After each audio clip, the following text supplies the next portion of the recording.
WPSC, Wayne, New Jersey. On the radio, 88.7 FM. Online, GoBrave.org. A tune-in radio station. Part of the William Patterson Broadcast Network. Broadcasting live from Hobart Hall in Wayne, New Jersey. This is The Innovative. I think they're really unique. The Fearless. They have awesome variety. The Kick-Ass. I love Brave New Radio. The Sensational. I've never heard anything like it. This is the one and only Brave New Radio. The views and opinions expressed on this show are solely those of the hosts and guests and are not necessarily supported by WP 88.7 FM, station management, or the station owner, William Patterson University. Anyone wanting to offer differing opinions may do so by calling this show at 973-720-2738. Abusive callers will be rejected. Now here's your program on WP 88.7 FM, Brave New Radio. Work it, make it, do it, makes us harder, better, faster, stronger. That don't kill me. Hello and welcome to Joe Rea's Hot Corner here on WP 88.7 Brave New Radio. I'm your host, of course, as always, Joe Rea, alongside Chris Turner-Demundo. Today we got a lot to talk about. What rules should change in the NFL, why Jose Bautista needs to keep his mouth shut, and what's a sports talk show without keeping up with Odell Beckham. All this right after the weather. Straight from the WP 88.7 FM Weather Center, here's your local forecast. Right now on the William Patterson campus in Wayne, New Jersey, it is currently 75 degrees, cooling down from today's hot 80-degree day as it approaches nighttime right now. Tonight it's going to drop into the mid-50s. Tomorrow, rain to cool things off, sitting in the upper 60s. At night it's going to drop to 61 before the sun finally comes out on Friday with a high of 72 and low of 48. Broadcasting from William Patterson University, WP 88.7 FM, Brave New Radio. Back here on the Hot Corner, my name Joe Rea, joined alongside Chris Turner-Demundo. Let's start off with our top story of the night, but first, let's say the Cleveland Indians, they finally made it to the World Series, first time since 1997. It's the first Fox, and all of them started talking about it. But yeah, Chris, you're absolutely right. It is something that is rough around the edges and they'll need to talk about. All right, let's move on to our next topic.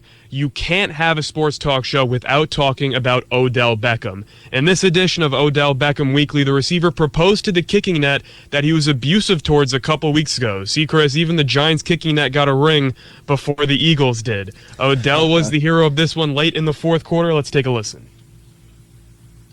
Right now, 4th and 1.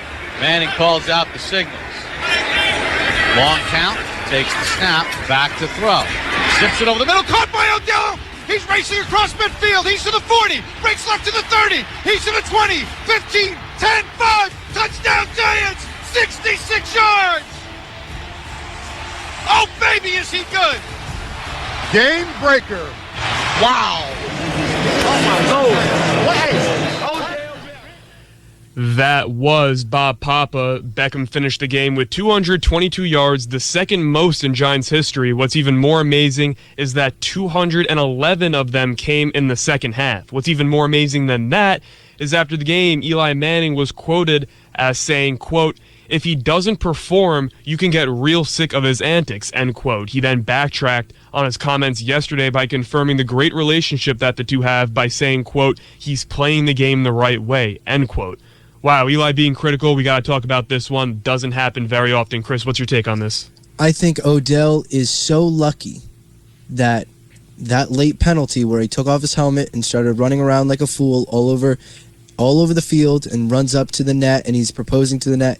He is so lucky that the Ravens have the worst play calling within 2 minutes that I've ever seen in my life, because the Giants did not deserve to win that football game because of that penalty. That was almost a game-blowing penalty. And yes, Odell got them in the situation to be in the lead, but at the same time, he was this close.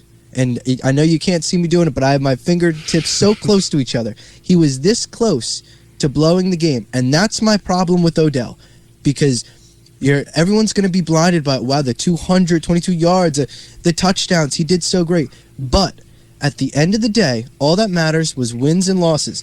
And I give credit this time. They did win. But they were this close to blowing it because of his penalty. And that's all that matters. He can have a 500-yard game. I don't care. If they lose, they lose. His numbers mean nothing to me. It's all about winning. And blah blah blah. And he talks about, I want to have fun. I want to have fun. What's more fun than winning? Yeah, and he's saying he's not having fun anymore. Well, you know what? It's a job. You're not always going to have fun on your job. And when you're winning, guess what? You're going to have fun, Odell. When you're playing well, you're going to have fun, Odell. But he's coming out like a crybaby saying, well, I'm not having fun playing football anymore. Guess what? Nobody said that you have to have fun. It is a job. You have to perform not only as a great on the field, but you have to handle yourself like an adult. He's 24 years old, and I feel like I can handle myself. I'm 20. I just turned 20, and I feel like I can handle myself way better than Odell Beckham can on the field, and that speaks volumes. People saying, he's just 24 years old. That's an adult. He's been an adult for almost 6 years now. What do you mean he's only 24 years old? Learn to handle yourself as a professional athlete. 7:26 on the clock. The Indians are heading to the World Series for the first time since 1997. We're going to talk a little about them and Terry Francona right after the break. This is the Hot Corner. Community blood.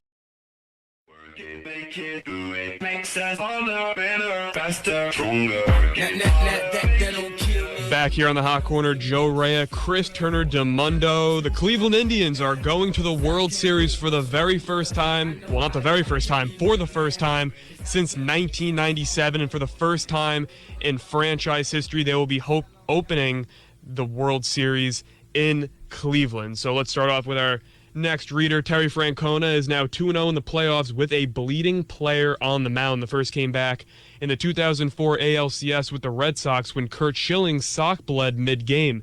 Schilling went on to pitch 7 strong innings, giving up 1 run on 4 hits. Trevor Bauer was not so lucky. After his finger started bleeding profusely, Bauer was removed before the first inning was even completed. The bullpen of the Indians completed 8.5 strong innings to get a 3-0 lead over the Jays at that point. Of course, now they're going to the World Series. And first, let's talk about how Schilling lashed out on Bauer over his injury. Then we'll get into Terry Francona deserving Manager of the Year after his magnificent bullpen usage decisions this year. So first, let's start off with Curt Schilling. Did you see what Curt Schilling said about Bauer? I saw bits and pieces, and it just with the thought of, you can't expect them to not be normal human beings. He's fixing his drone. It's a freak accident. Okay. Should he have not done it? No, clearly. But you can't expect anything can happen. He could be walking to the stadium and he could slip and roll his ankle and then he can't play. Anything can happen in everyday life. I don't know if you remember with the Mets back when Pedro Martinez slipped on a towel in the dugout and he fell and broke his back in the middle of the game. Or just last year, Jerry Blevins. He had a fractured forearm. He's coming back, about to make his return. He slips on a sidewalk and fractures his forearm. Can you be mad at him? No. Maybe, I don't know if he's super coordinated where he can't slip, but you can't be mad at someone for living their everyday life. If someone came up to you and said, if you work at a desk and you type all day and someone says, hey, I don't think you should be outside shooting hoops. What if you jam your finger? I don't know if you're going to be able to type as well. You just can't think like that and stop your life for you have to just live. Just let them live. Let them be humans. They're not robots. Yeah, the exact quote from Curt Schilling in his tweet said, "Please don't tweet at me about Bauer. He cost himself a start, likely more, and his teammates and fans DICKing around with the drone #stupid." What, Curt Schilling? I mean, we all know that Curt Schilling is open about his opinions. In fact, right before I came here, I was watching CNBC, and he was on CNBC with Make America Great Again hat, talking about Donald Trump and how corrupt Hillary Clinton is. This is a guy who was outspoken about his opinions, both political and in the sports world. In fact, he was fired by ESPN last year for saying something about gay marriage. Curt Schilling really just needs to learn when to shut his mouth. Please don't tweet at me about Bauer. He cost himself a start. #stupid. Are you kidding me? It's one of the many cases. How many times? I agree with you 100%. All right, we're going to move on. We got about 10 minutes left, 7:50 on the clock. I'm going to move on to my worst athlete of the week. And it's got to be Jose Bautista. He's been whining about the umps this entire series from Game 1, saying that the strike zone has been very biased towards the Cleveland Indians. And he said yesterday, quote, "With our experience in our lineup, I'm pretty sure he's going to be shaking in his boots more than we are." And he was talking about the Indians' Ryan Merritt, the pitcher for today's game. And what happened? Was he shaking in his boots? I'm pretty sure they got shut out 3-0. They didn't score a run against Merritt. Yep.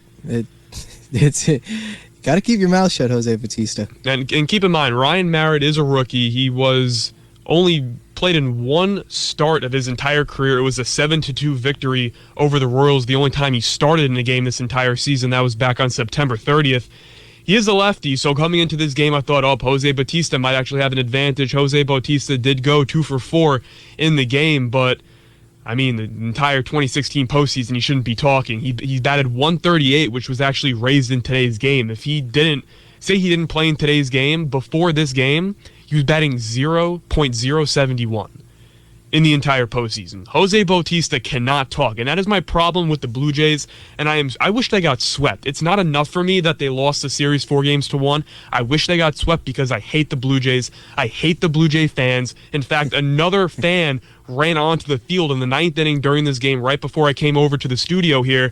They have beer cans being thrown at players while they're trying to catch the ball. Last year, during that play that I know it was kind of BS, but it went off of the batter's bat, a run scored, the entire stadium was throwing trash onto the field.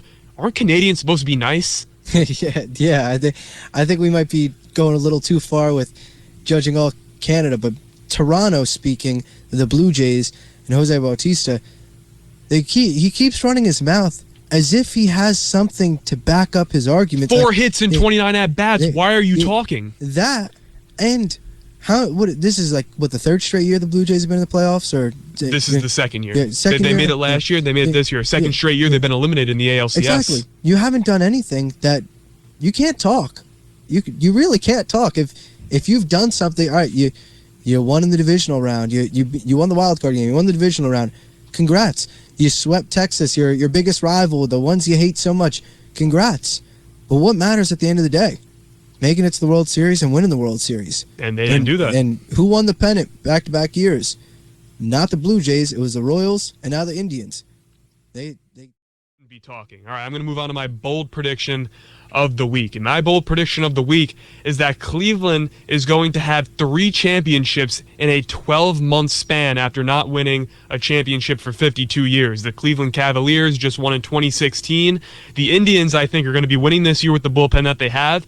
And I think the Cavs are going to be winning again next year in 2017. The Cleveland Browns were before the Cavs won last year, the last Cleveland sports team to bring home a championship was the Cleveland Browns back in 1964, and it wasn't even a Super Bowl win. This was the pre-Super Bowl era. They don't even have a Super Bowl over there.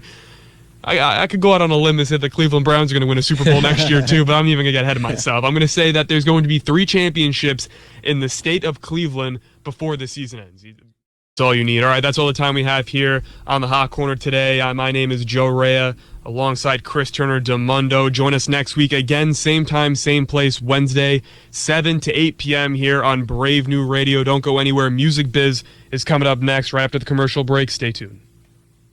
If your blood